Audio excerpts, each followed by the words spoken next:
Okay, yeah. So that was your first time baking gingerbread with us? Yeah, this was my first time baking mézes kalács.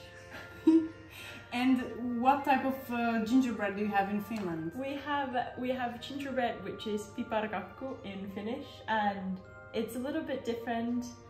First of all, it doesn't have honey, and I think the spices also are a bit different.